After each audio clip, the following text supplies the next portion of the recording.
Welcome to the webinar this evening. Go ahead and open Unity. Actually, I need to open Unity.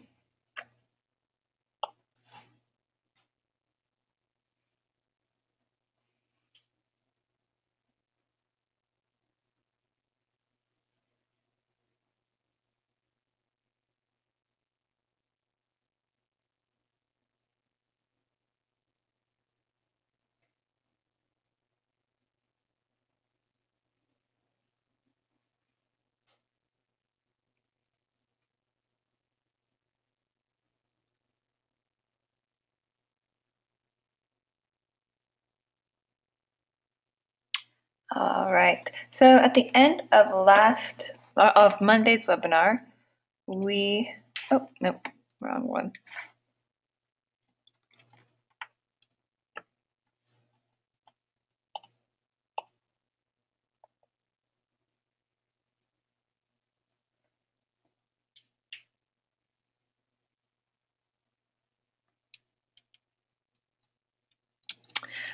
We added that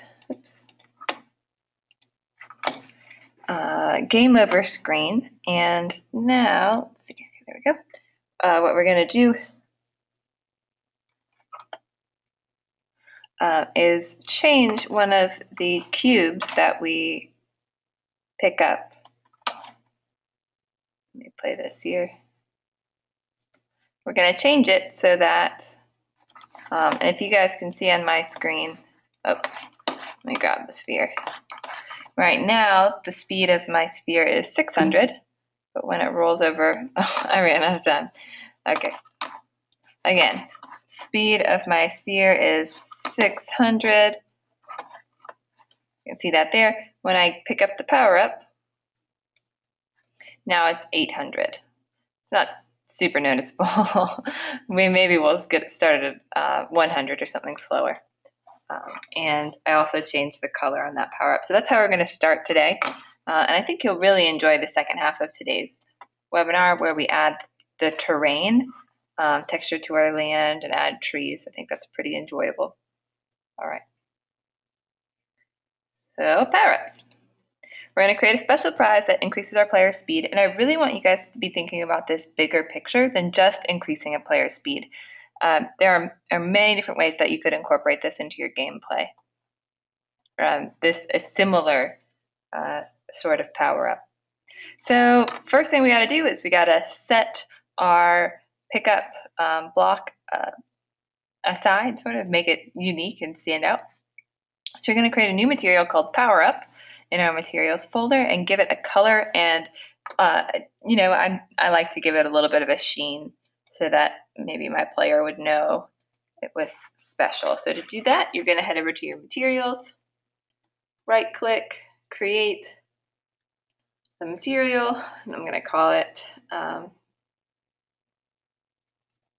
you're supposed to call it power up. I'm going to call it speed.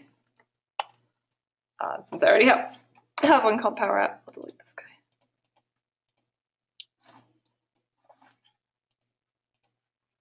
And I'm right now you can tell that my view is really far away. You can double click the sphere or even the plane, and that's going to give me a much better view by double clicking in there, or yeah, there you go. Selecting something on the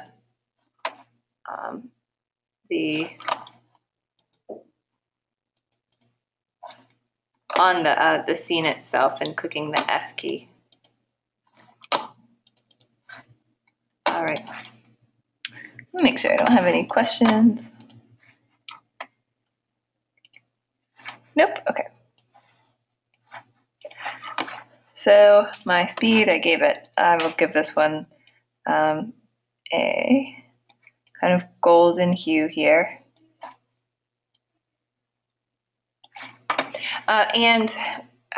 If you guys remember, when we made all of these the same color, we did that by going to the prefab, selecting the prefab, going back to our materials and clicking and dragging it. Since we only want to change one color, all you do is click and drag over the one that you want to change. Now, a quick note on that. Make sure that you know which one you want to change.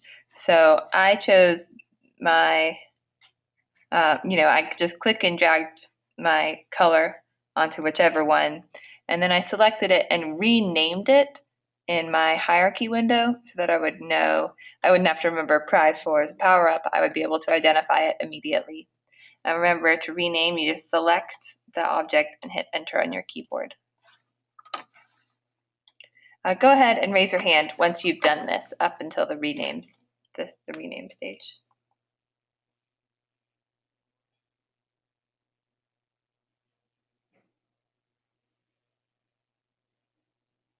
Great.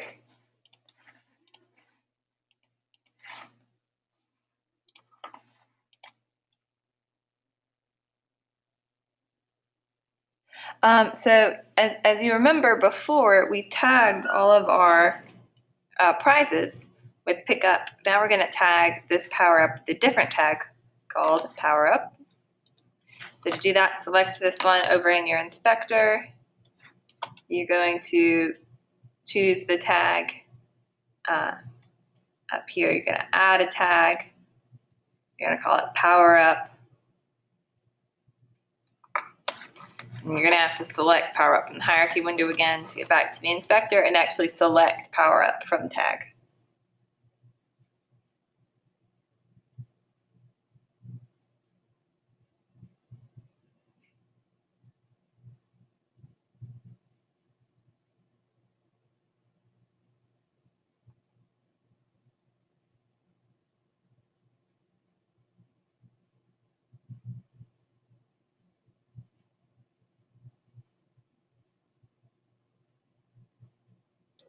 Okay. So now we're ready to open the player and move script. And pretty much what we're doing is we're going to first of all, shift the code around so that one is added. We're just going to kind of move, reorganize this. And this right now is where in our player move script our score increases and we check to see if they have won. We're going to switch that. So it's still on trigger enter. But we're going to say if other.gameObject.tag is equivalent to pickup, do this. Else if, and then we'll put something in there. So pretty much what this is saying is if your sphere player object hits another collider, that's a trigger. And our cubes are all triggers. Check the, check the tag of that trigger. If it's pick up, add one, all that jazz. If it's power up, we're going to do something different.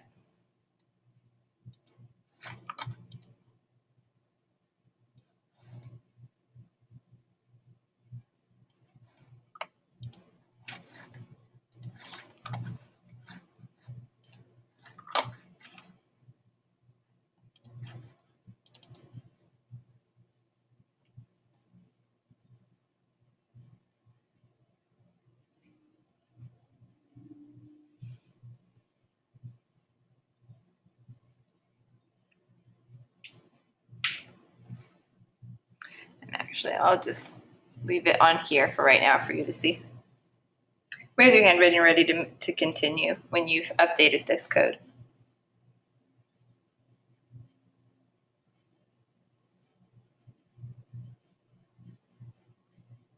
Great. And we're actually going to shift it a little bit more. I still want the user to get a point for picking up the power up. So instead of having 2 count plus equals 1 lines, we're going to shift it so that if the player picks up just the regular cube, that cube is set to active and the function set count text is run, and you already have defined set count text. And else if the power up happens, set the same thing, the cube is set to false, and this function is called. So we already have defined set count text, but we're going to add count plus equals 1, this line that used to be up here within the if sequence. We're going to add that to the function definition, and we're also going to check at the end of our function. And that's going to shorten the overall lines of code that we need.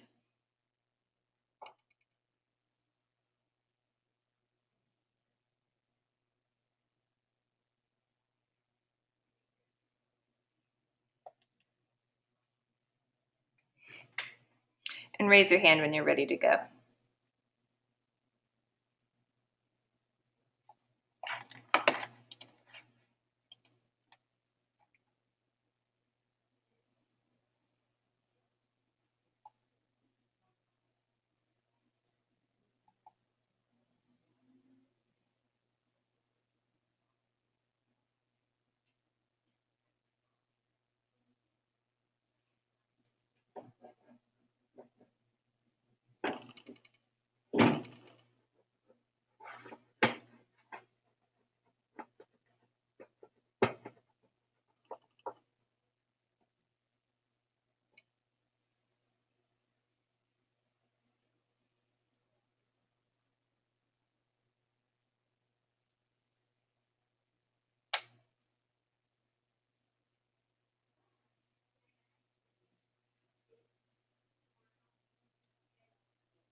And Riley, let me know if you're having any trouble or whenever you're ready to move forward.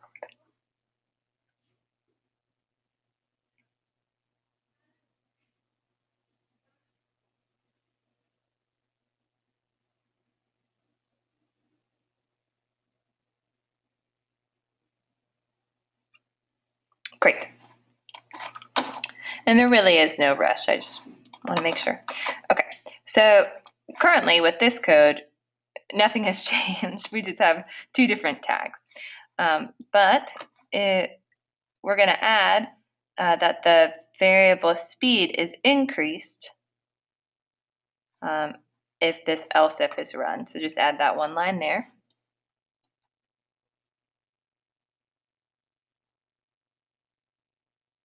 And for the sake of this webinar, go ahead and add 400.0 to the speed, because we're going to give our speed a little bit of a smaller initial condition.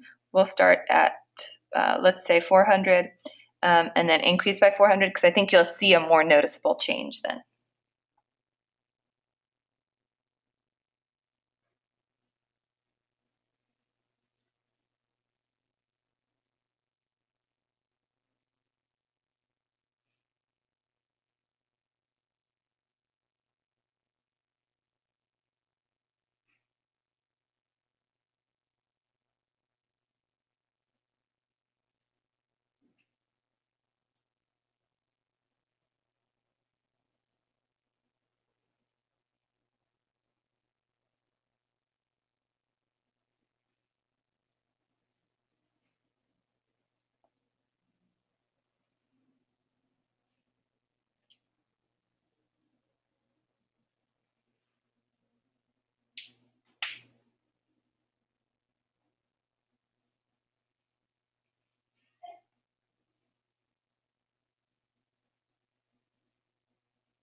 Yeah, and go ahead and do raise your hand. Thank you, Nicholas.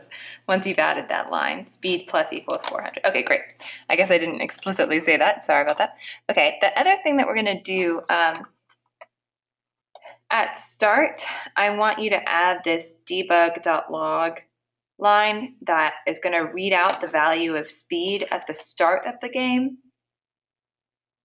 And then in addition, within the else if sequence, read out the value of speed, whatever floating point number is stored in speed. And that way, we just can make sure it's working, because it's not super noticeable since the sphere kind of picks up speed at some point. And again, yours will be 400 here.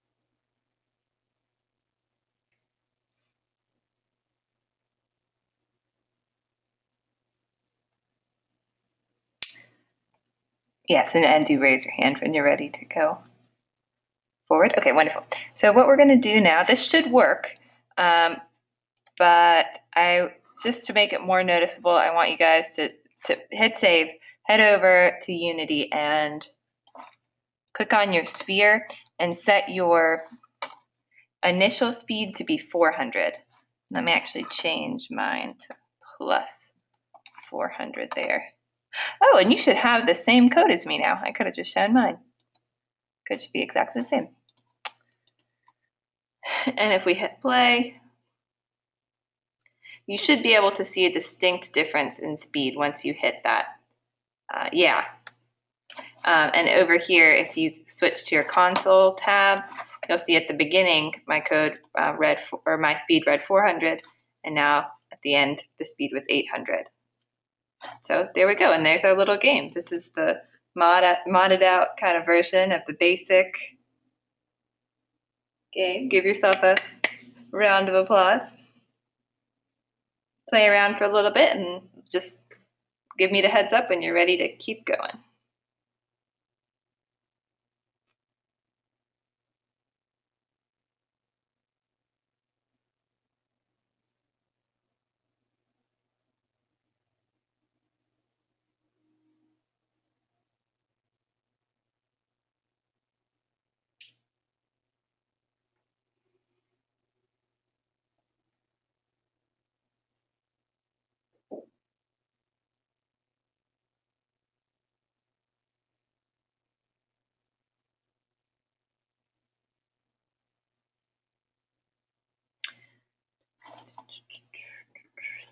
Make sure.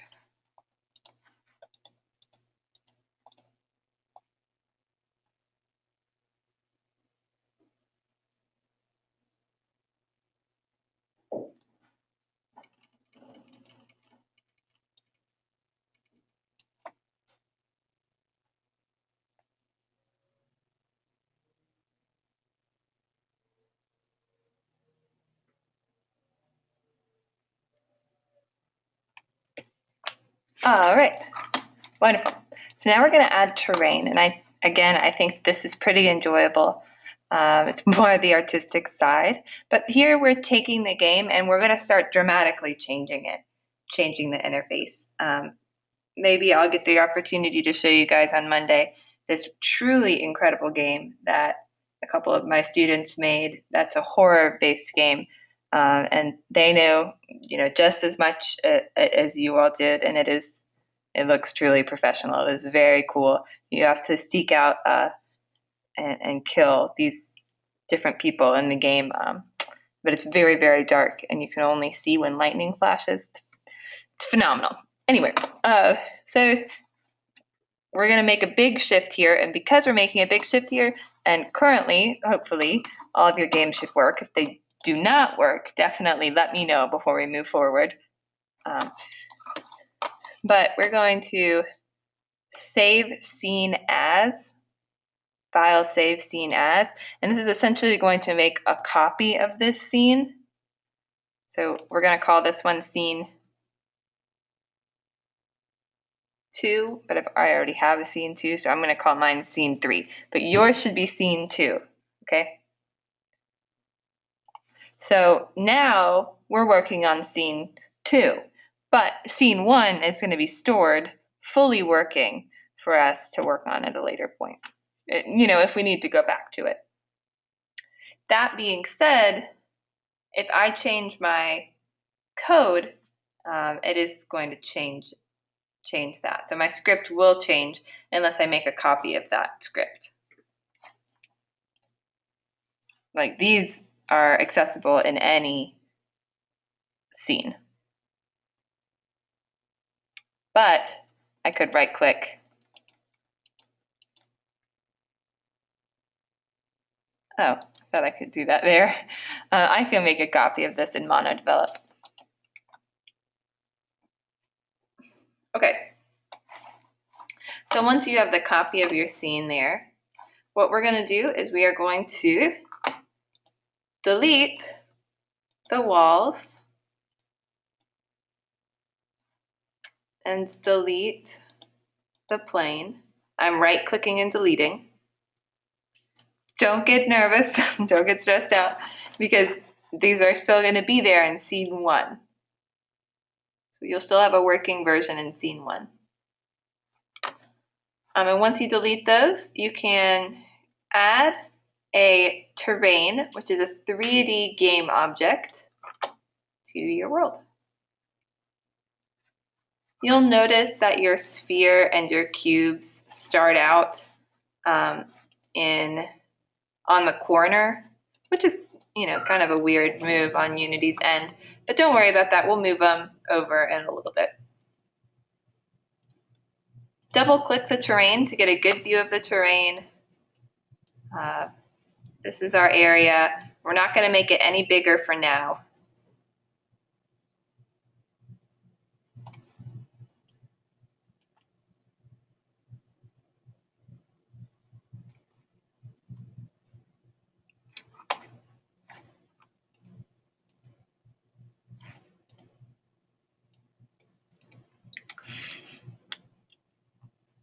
Okay, raise your hand when you are at a good view like this.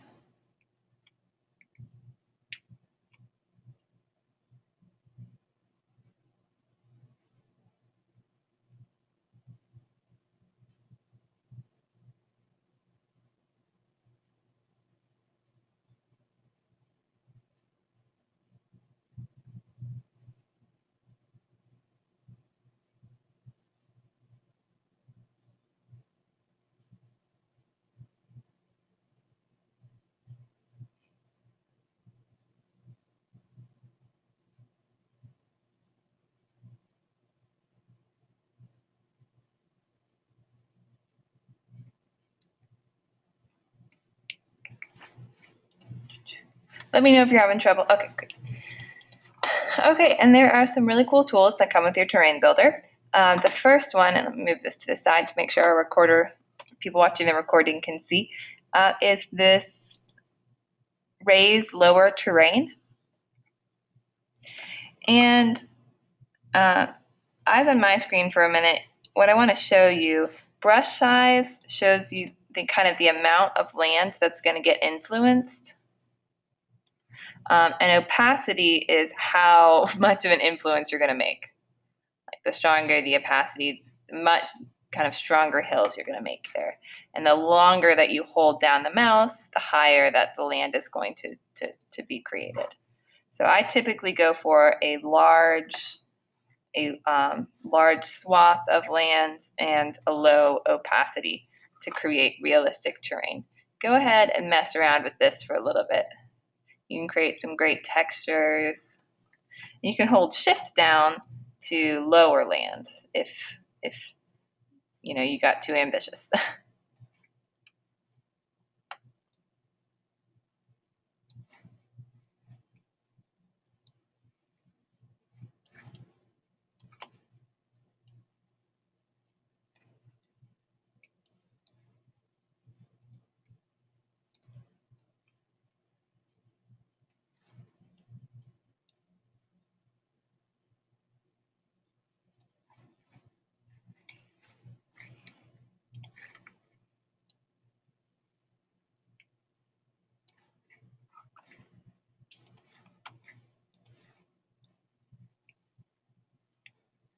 All right, once you have messed around with it for a little bit, and take your time. You know what, let's give everyone till 4:30. Try some different stuff out.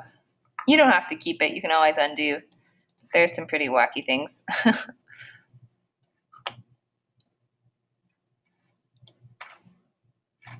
I like the star, personally.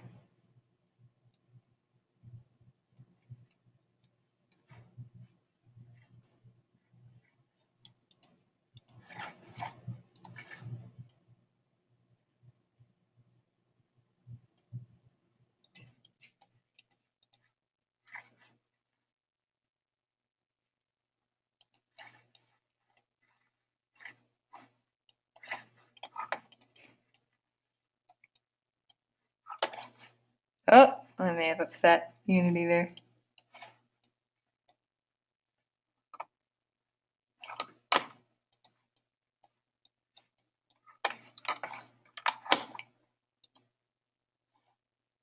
Daniel, do you have a question?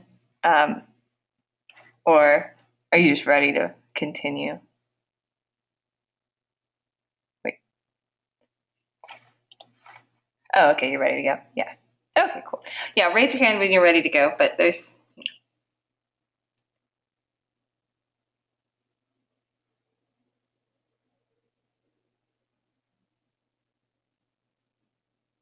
Ooh.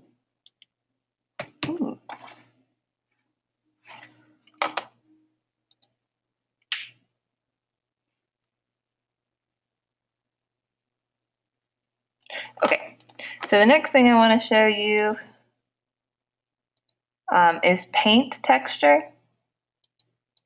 And this is a way to add, you know, grass and sand. I want to make sure you are on the paintbrush and not on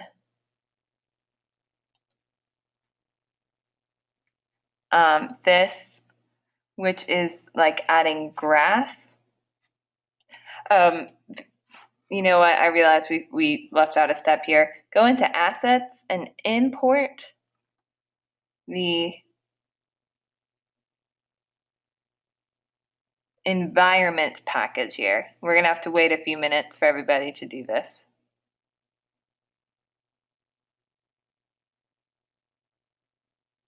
And yours will say, here, I have an image of it.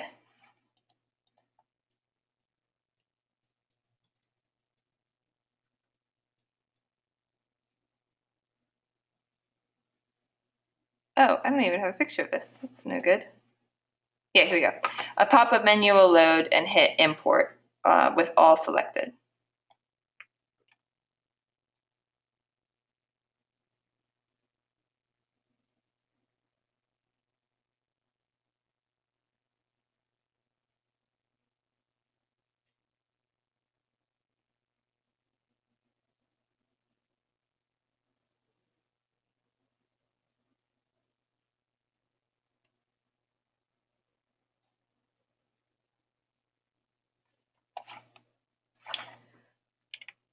All right, so once you have imported that environment package, then you will have access to things like grass and trees.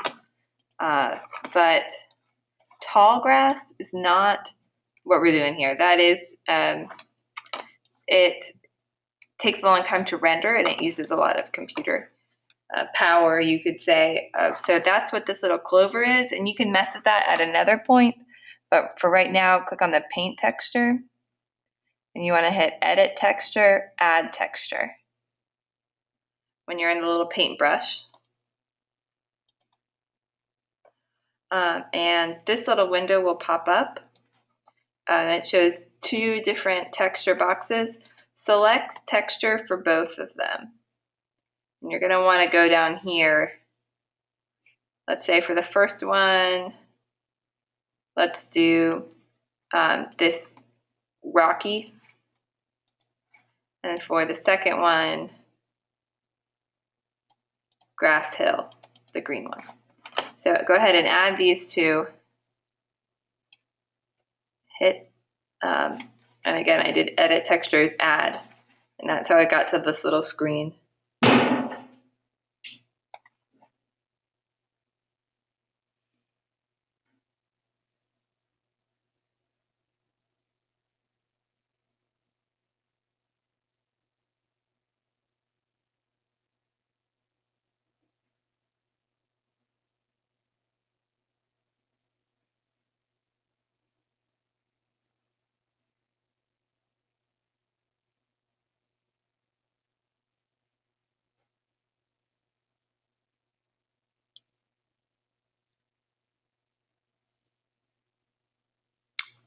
Okay, you're gonna hit add. Ooh, and it's going to set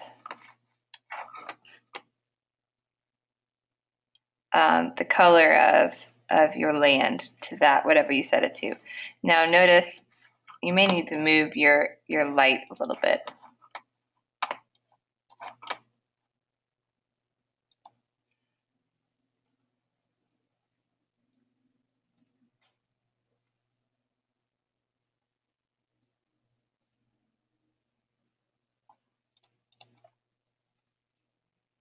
I thought that would help. I don't know if it's helping. But it's very dark to me. Okay.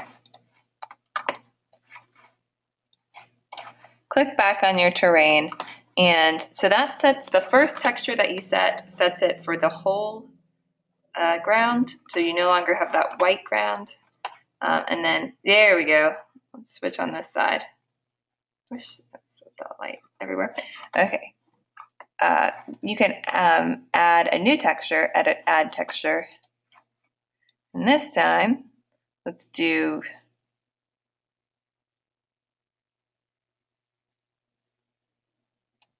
green for both of them, the green albedo.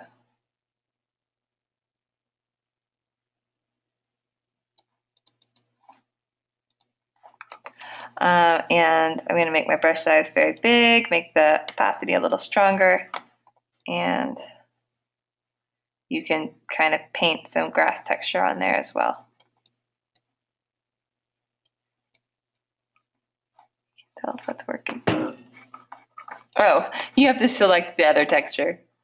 There we go. And so I have this kind of grassy area.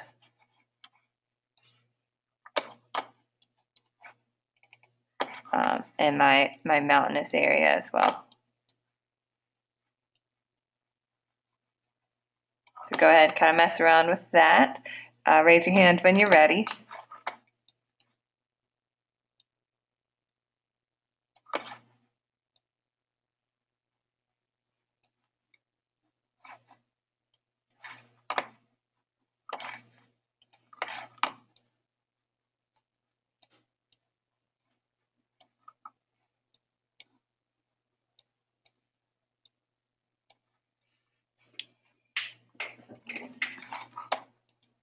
Oh, wow, okay. Maybe you guys are enjoying this as much as my other kids. Let's see. Okay, next thing we're going to do is add trees. And to do that, let's see. Pretty self-explanatory. You have trees there. You hit edit trees, add tree. And you have to assign it a game object. Luckily, we have many. Let's for right now just choose the broadleaf mobile. And there's lots of options for you over here, like the size of the brush, how many trees in the radius that you'll be adding, how many trees at a time, whether the tree height is random, but if you slide this to make your trees less high, more high, color variation between the trees, I'm going to increase that. So if you look, I can make my brush size small and my density high, and that will create a very dense forest. Okay, my brush size very big and my tree density small, and I have kind of a much smaller forest.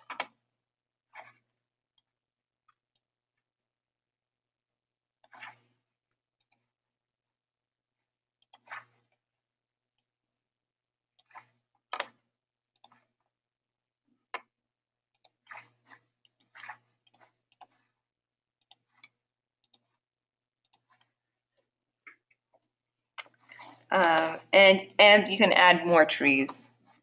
So you can get some other ones in there.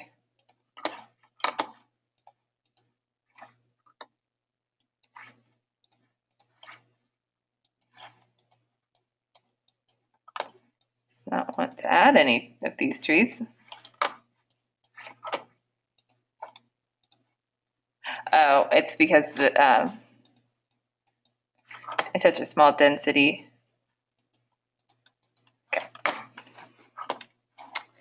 Raise your hand when you're happy with your tree placement.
Oh, great.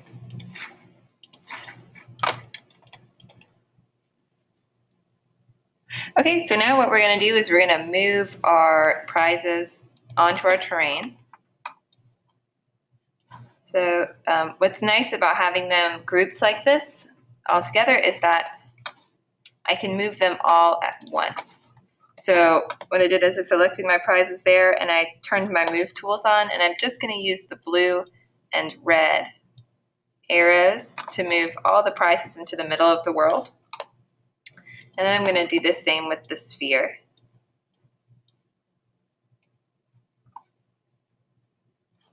Then I'm going to double click the sphere. Oh, that did not move.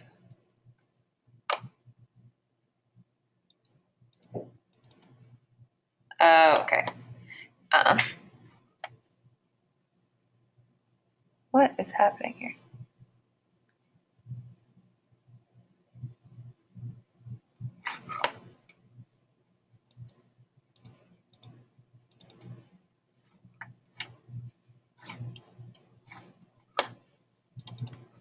Okay, we'll take the prizes. I think you need to make sure they're above ground.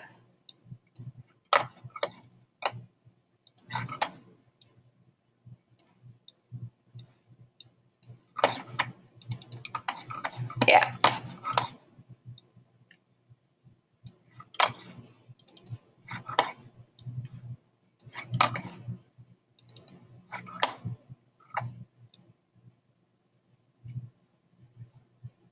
If you look at my screen, you can tell when your stuff is above ground because it will kind of go invisible on you if it goes below ground. So you can kind of place it right above that point.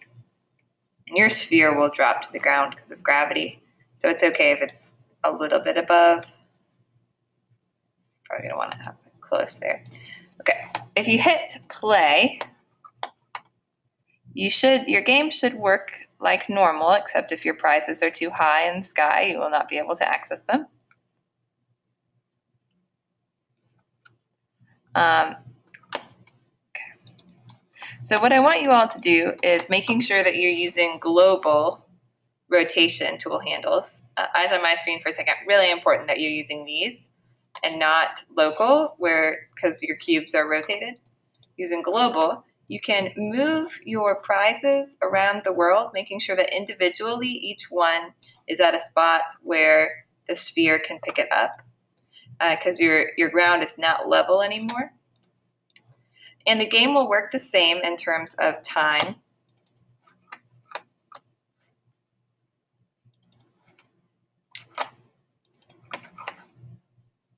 Except now you have a much bigger terrain that's different, and again, this is just the start of kind of the stuff that you can do.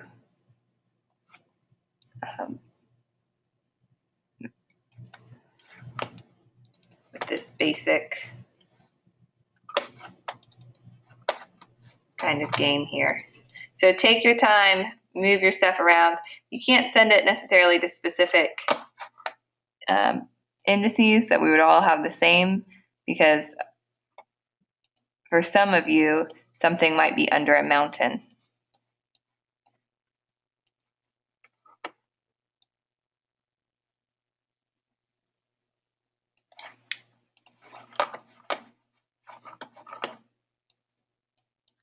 I'm not going to spread mine out too far.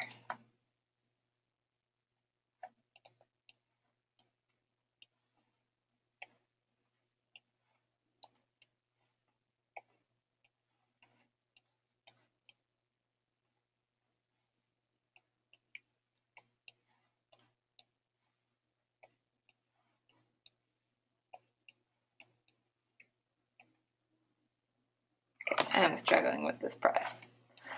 Oh, my Y is negative 425. Oops.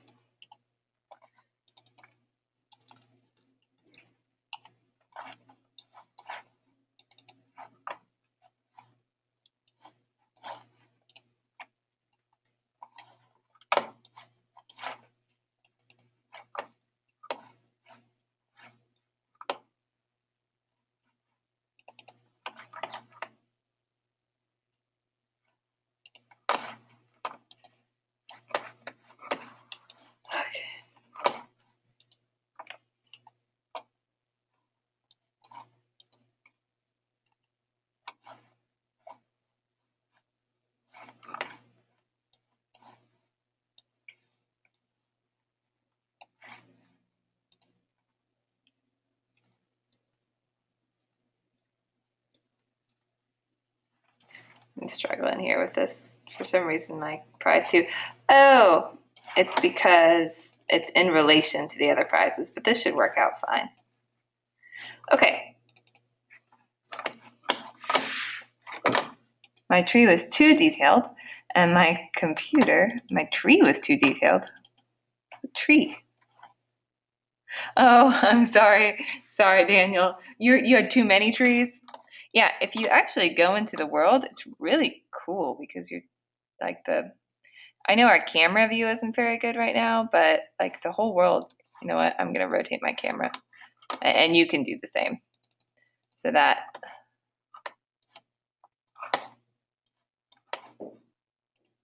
your view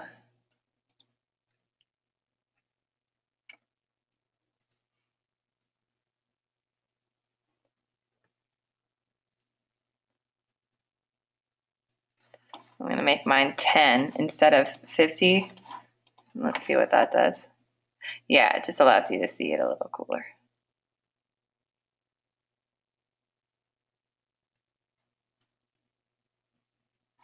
Except you're going to have to make it closer to the ground. There we go.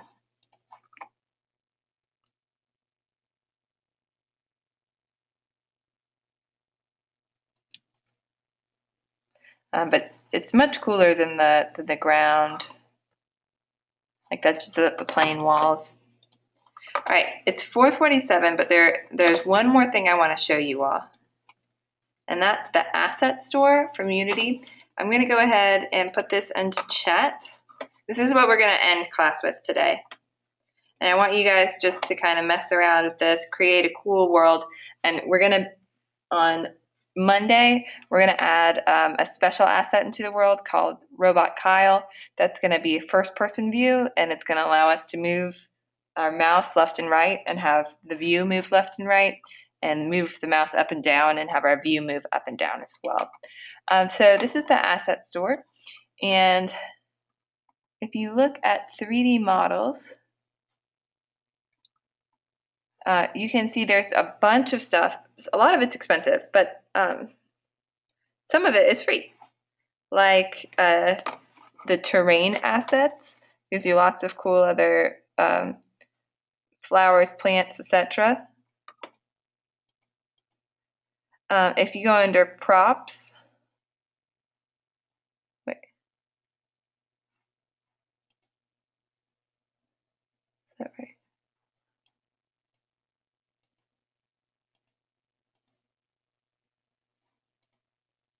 Here we go. If you go under environments, you can get houses, and they have free ones like desert, forest, medieval. I know there's, oh yeah, simple medieval house. So let's all get desert fortress pack. Well, that's kind of weird. Look, if there's one we can all get here. It's not weird.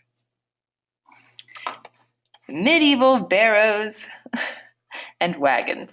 Let's all go ahead and get medieval barrows and wagons. So search for it, medieval barrows. It's the first one there. And this is going to require that you remember your password for Unity.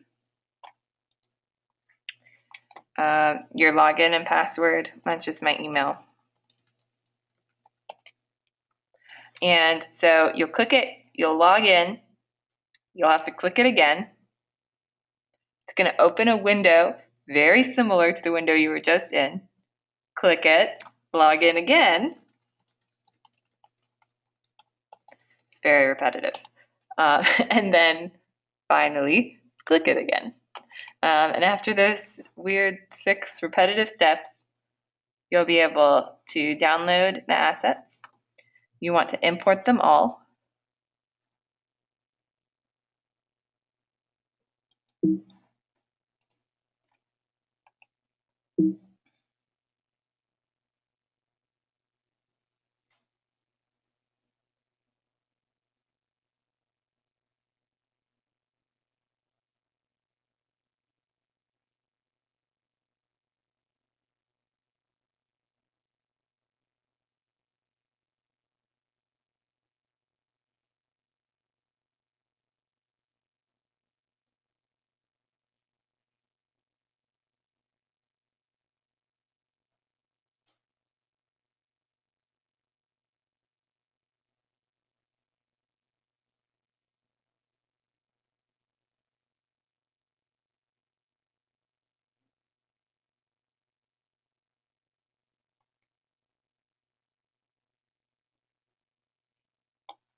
Okay, wait, I imported them.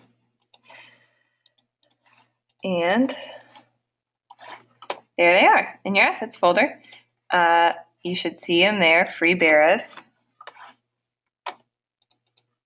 I want my barrows right here. And you can open your models. And there it is, all your models that you can mess around with as you please. For some reason I'm having trouble seeing if it's actually there. Okay, yeah, it's there. Oh gosh, I'm messing it all up here.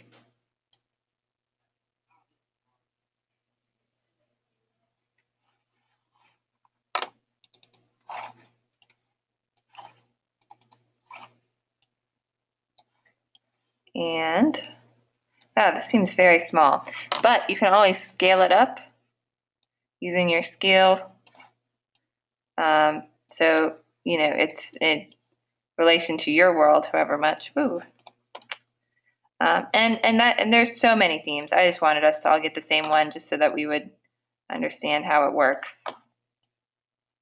There we go there. Any questions on assets or the asset store? There's a bunch of different game objects and textures and all that that you can add in. Vegetation. I don't know what this is. Oh, SpeedTree allows you to just add a bunch of trees at once, I think.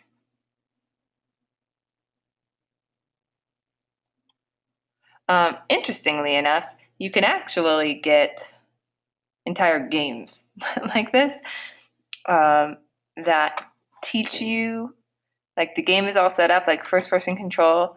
You can't actually edit the scripts, but it lets you use their stuff to kind of edit and control your own games. I think this is really cool, definitely cool to work with, definitely cool to see how they do their animation and all of that. But I would really not recommend doing this until you have a stronger hold on your programming. I just think that it leads, you know, it's very click and drag. kind of like this iPad-friendly version of programming. It's just taking shortcuts that can lead to really cool games, but we want to be able to understand the code behind the games. And I think that that's more impressive than. Now, that being said, you find like a waypoint system.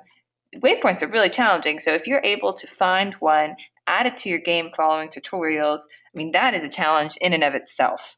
Waypoint systems are a way for NPCs or enemies to make routes. And this is not an easy thing to do on your own, even adding them into your game.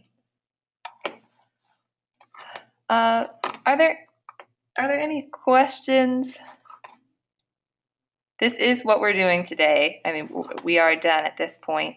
Other than I'm just going to stay online for the next 5 minutes while you guys kind of find your assets. If you are not really into setting, you're not super into the terrain, you can go ahead and get Robot Kyle, the free robot that we'll be using. But I'll start off Monday with you guys getting Robot Kyle.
Make sure you let me know if you have a question. No worries if not. We'll be adding things like skyboxes. You can change what kind of sky your sky looks like. You can actually really easily add music if you want. See if I have an MP3. Yeah. Let's do some Uptown Funk in our world. Oops, that didn't work. If you just have an MP3 that you want to use, we'll do an Oscars track. You can add it to your assets. This may take a couple minutes to load, but then you can just add it to your world. And there's actually a lot that you can code with it, and that's how you can do things like light, thunder, and you can make a certain score be louder when you walk to it. This, which is neat. The 3D sound settings. But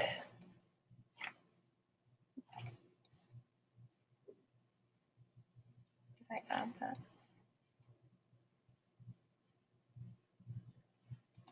Can't tell if it's actually adding.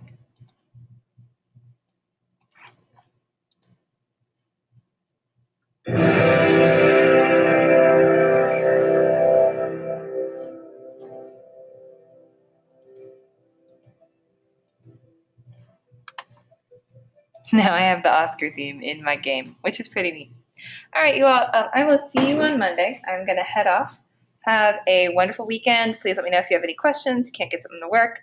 I hope you guys are enjoying this and you can start to think about your own themes. I have a moon game in my class right now, a horror game, and a live action Shrek game, strangely enough. Have a wonderful weekend, and I'll see you Monday.